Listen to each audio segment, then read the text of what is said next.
Hello and welcome to the season premiere of The Slate. I'm your new host, Brooke Bergstaller, and have we got a show for you. We're visiting the past with a gospel about the Golden Globes, predicting the future of the Oscars in the Critics' Corner, and staying well planted in the now with my trip to a screening of Justin Bieber's Never Say Never. Please, someone say never.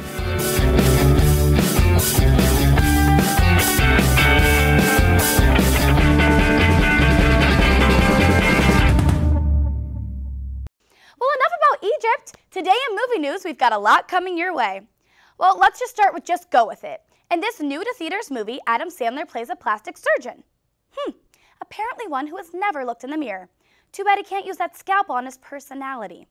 The producers did well, though. The Perfect Math is adding two of the most annoying actors in Hollywood and making $30.5 million because of it. The movie just beat out Justin Bieber's film Never Say Never 3D, which brought in $29.5 million. And according to my math, Bieber will be one happy kid. With that kind of money, he can buy 655,555 Care Bears all before his nuts drop. Bill Murray has finally signed on to do Ghostbusters 3. He previously turned down the script as he thought it wasn't funny enough. Really, Bill? Not funny enough? How about Ghostbusters 2? No, what about Garfield? Or Garfield 2, A Tale of Two Kitties. Bill, you'd have to make at least 5 Get-Lows in order to make up for that trash. Just saying. James Cameron is almost done writing the next 2 Avatar sequels and has announced plans that he will shoot them together at the same time with release dates about a year apart. The first Avatar movie grossed $2.7 billion, and Cameron has decided that some of the profits for the next 2 films will go to environmental charities. All Cameron plans on keeping is $5 billion and his 24,000 square foot span of 3 houses, his Jet Ranger helicopter, 3 Harleys, Corvette, 4 GT, dirt bikes, yacht, Humvee, fire truck, fleet of submarines, and an undisclosed portion going to the James Cameron Penis Enlargement Fund. Oh, and this just in, Kathryn Bigelow has just founded an ambiguous environmental charity. After Tangled, Disney has stated they do not want to make any more princess movies for quite a while. And while I somewhat agree with the decision, I still feel like they could squeeze out a few more to cover the rest of the bases. We still need our Jewish American princess, our post-apocalyptic princess, and why not a prince who undergoes surgery to become a princess? We're living in today's time, people. The X-Men First Class trailer was recently released, and it plots the movie around the United States-Soviet conflict.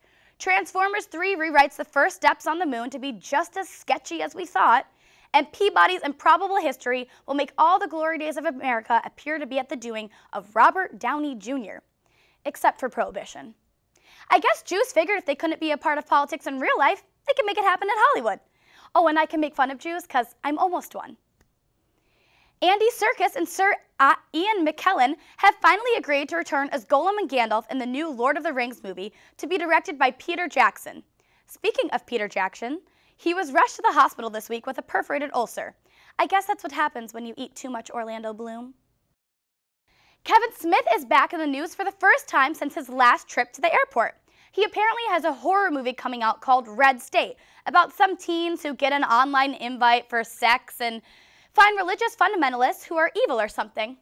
See, and I thought it was named after the state of emergency the KFC around the corner from his house goes into every time they catch a glimpse of him waddling up the street. Apparently, Mia Wasikowska, Guy Pearce, and Gary Oldman are joining the cast of the gangster prohibition movie, The Wettest County in the World. The title is a misnomer, considering that after I heard the casting news, I officially became owner of the wettest county in the world, if you know what I mean. And finally, he always promised he would be back, and now he is.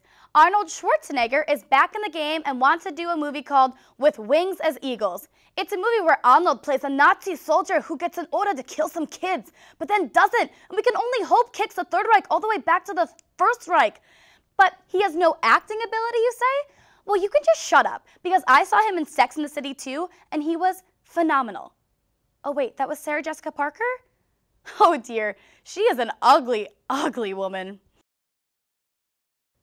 Now we move on over to the Cosford, where our critics have some Oscar predictions. All right, Critics Corner 2.0. We're back here at the Cosford. I'm Andy Rivera. I'm Chip Briere. And I'm Adam Berger.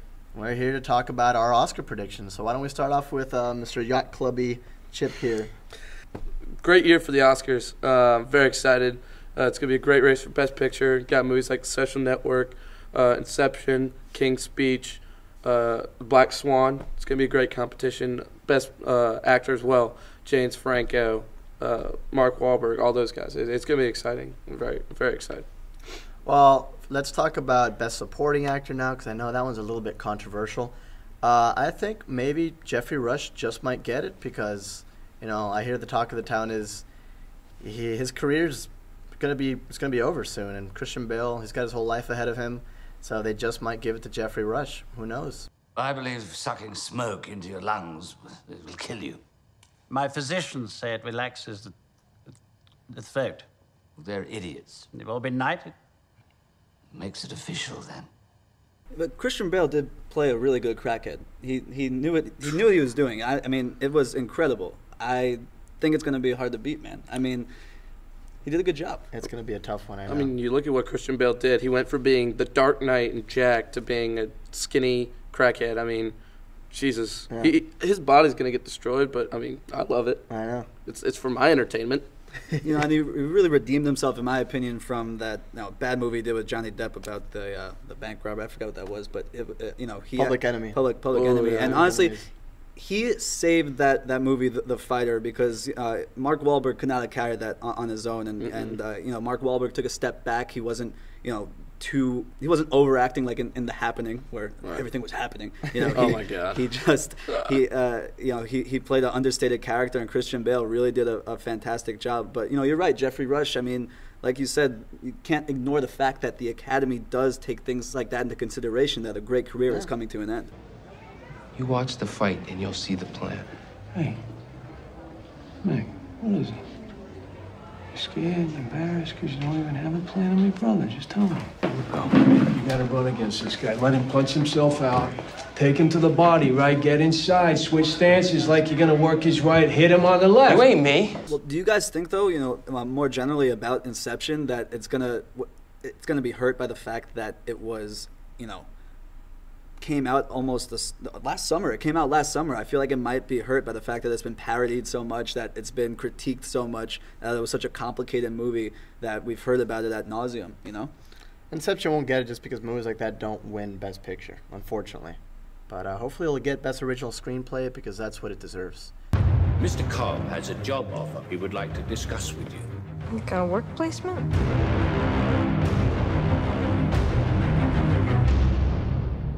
Not exactly. I think we're out of time now. Let's wrap it up. Good Critics Corner. Thanks a lot for coming in. Oh, thanks for having me. All right. It was fun. Let's kick it back to the studio. Thanks, guys. Now, for those of you who don't know how the Golden Globes work, it's basically a group of critics who gather around and decide who or what they enjoyed this year in entertainment. In other words, it's based solely on personal interest and favoritism. It's kind of like asking me who I'd prefer to win the Nobel Peace Prize, the old guy who cured cancer or the two chocolate-covered lesbians. And I do love chocolate. So it's no surprise when you take a look at some of the winners and nominees. In my opinion, the only award-winning performances of the night were the smiles on people's faces as Ricky Gervais ripped every celebrity a new fun hole. Now, in third place, we have my discontent for one of the so-called nominees, The Tourist. This abomination of a movie stars Angelina Jolie as a risen mummy and pits Johnny Depp against his greatest adversary, a script that doesn't require him to play Jack Sparrow. Now, this movie is a perfect example of how an actor is only as good as the script he is given. And I'm sorry, but not even Johnny Depp can take a flat, boring, and one-dimensional character and make them interesting. In second place, we have the nominees for the Best Comedy or Musical, and you know they're bad when Red starts to look good by comparison. Now, I've already discussed my resentment for The Tourist. Yes, it was under the comedy category, which is in itself funnier than anything in the movie, but Alice in Wonderland was a movie less about Alice and more about writing Johnny Depp's Mad Hatter. Now finally, the biggest travesty of the night had to be that damn Facebook movie stealing every single award from Inception. Now, I can understand Best Motion Picture and Screenplay, that's debatable, but Best Musical Original Score? Really? How can a mediocre song beat an entire soundtrack by Hans Zimmer that sets the mood for about 60% of the film? I haven't been this disappointed since the slate decided to go with one host, but in all fairness, it's impossible to fit two people in the same frame along with Brooks' boobs. Now, if you ask me, it's an even bigger insult that Daft Punk didn't get a music nomination for Tron, because you could have taken out all the dialogue of that movie and had 2 hours of light cycles with Daft Punk, and it would have been perfect. I'm Rick Prieto, and you've been enlightened. Huh. So that's how you pick a lock. Why do you know how to do that? Thanks, Rick. Now, without further ado, let's see what excitement we found among the preteens who shared 2 things in common with Rick. They shriek like banshees, and they love some Justin Bieber. Hey guys, we're here at the Dolphin Mall to interview a bunch of girls, or rather, believers, about the new Justin Bieber 3D movie, out today. Let's hear what they've got to say. Are you guys seeing the Bieber movie? Leave it to Bieber! I just finished seeing the movie. Oh, you just saw it? Yes, it was amazing. Are you wearing 3D glasses still? Yeah. Are you ever gonna take them off? No. What if they were covered in Bieber's sweat? Would you still wear them? Of course. Okay, if you could describe him in one word, like, tell me, how do you feel about Bieber? Cute. He's what? He's cute. He's cute? You don't seem like a very big fan. Are you a fan? So. Yeah. Say whatever you can. I love Justin Bieber! There.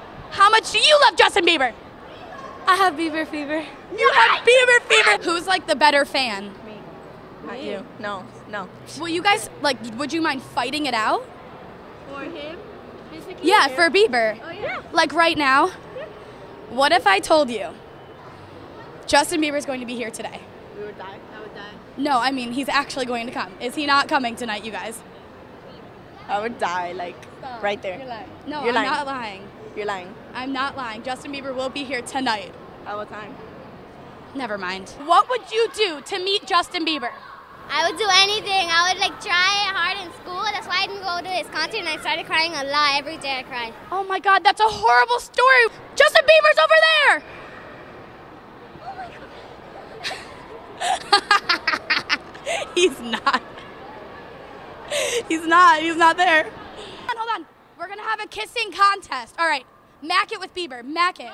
Go. Give him a kiss. Oh, wow. All right, let's everyone give Bieber your best kiss. We're gonna rank the kiss. Just kiss right there. Oh, girl. Is there tongue in that? My gosh, you're young. Justin Bieber's over there! No! You are the better fan here. You win. And you're gonna meet Justin Bieber. I made that up. Yeah, that's a lie as well. I'm sorry. All right, have fun tonight, girls. Go Bieber, yeah!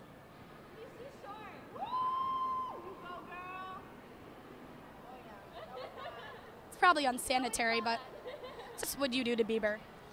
Jump on him? Yeah, I'm gonna get it. I might get it for my birthday. You might get him for your birthday. No, the life-size poster. Oh, the life-size poster. Oh my God, Justin Bieber! Where? Are you guys seeing the Justin Bieber movie? Are you, sir? No? Yeah, he is. By himself. Say something. I love you! Please come to Miami. 625. 3. 1, 2, 3. We love Bieber!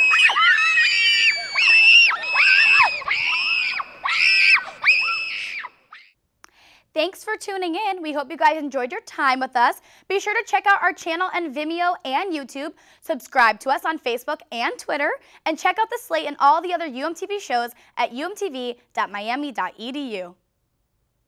Josh Brolin told The New Yorker that as he witnessed John Travolta practicing Super Scientology magic powers when Marlon Brando was injured in a motorcycle accident.